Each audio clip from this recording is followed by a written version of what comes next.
ప్రియమైన దేవుని పిల్లలారా, ప్రభువైన యేసుక్రీస్తు వారి పేరట మీ అందరికీ వందనాలు. ప్రభువు పేరట మీ అందరికీ శుభములు, దీవెనలు కలుగునుగాక. ఈ ఉదయకాలం పరిశుద్ధ గ్రంథము నుండి దేవుని వాక్యాన్ని చదువుకుందాము.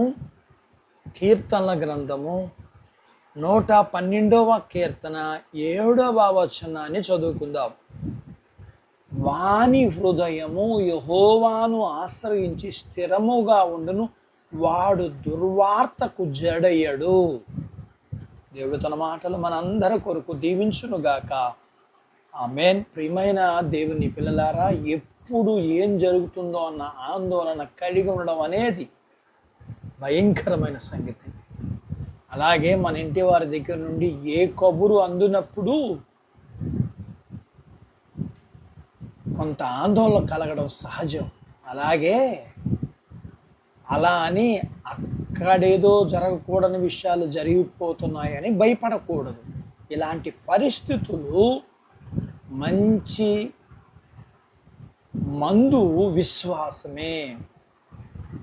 దేవుడు తన ఆత్మ ద్వారా మంచి నిబ్బరాన్ని అనుగ్రహించి ప్రభువారు మన మనస్సులను నిబ్బరంగా ఉంచుతారు.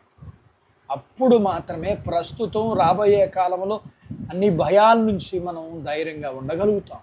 మనం ఎప్పుడూ మన హృదయం దేవుణ్ణి ఆశ్రయించి స్థిరంగా ఉండే అనుభవం మనకు రావాలి. ఈ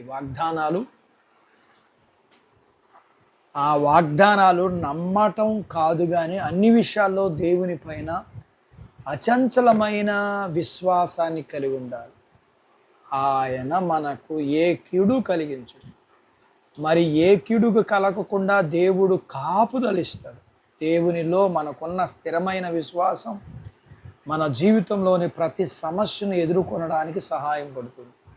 రేపు ఏం జరుగుతుందే అనే భయం మనకు అక్కర్లా. ఎందుకో తెలుసా, మన దేవుడు రేపటికి కూడా దేవుడే. ఒకటి గుర్తుపెట్టుకోండి, ఒకవేళ మన జీవితంలో ఊహించిన సంఘటన జరిగినా దేవునిలో నమ్మకం ఉంచుదాం.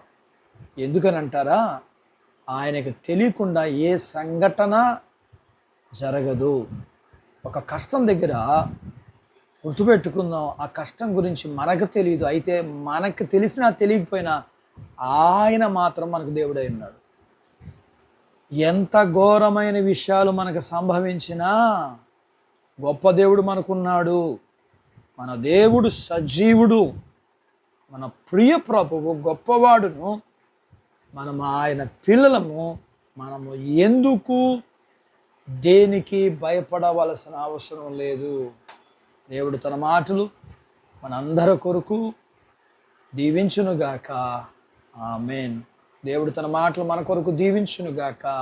ఆమేన్. ప్రార్థించుకుందాం. ఈ ఉదయకాలం నాతో పాటు ఏకీభవించిన, మమ్మల్ని మిక్కిలిగా ప్రేమించిన మా ప్రియ పరలోకపు తండ్రి, మీ పరిశుద్ధ నామమును బట్టి మీకు వందనాలు. ఈ ఉదయకాలం మీ పాదాల దగ్గర మీ లేఖనాన్ని మేము నేర్చుకోవడానికి సహాయం చేశారు.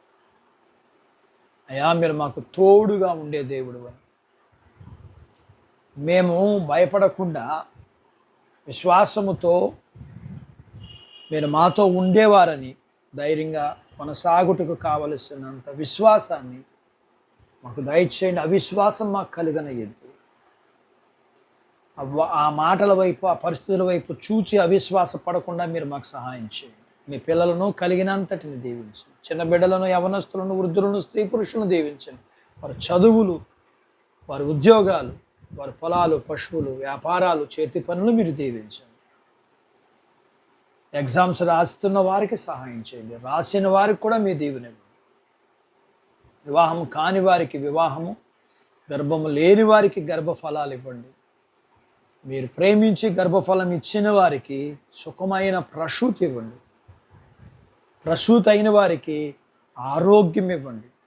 మీ పిల్లలను కలిగినంతటిని మీరు దీవించమని, మీ పిల్లలకున్న సమస్యలు, బలహీనతలు, అవసరతల దగ్గర మీ పిల్లలకి మీరు సహాయం చేయమని, మా ప్రార్థన విన్నందుకు, సహాయం చేస్తున్నందుకు మీకు కృతజ్ఞతాస్తుతులు, వందనాలు చెల్లిస్తూ యేసు ప్రభు వారి పేరిట స్తుతించి ప్రార్థించి అడిగినవన్నీ పొందుకుని ఉన్నాము తండ్రి.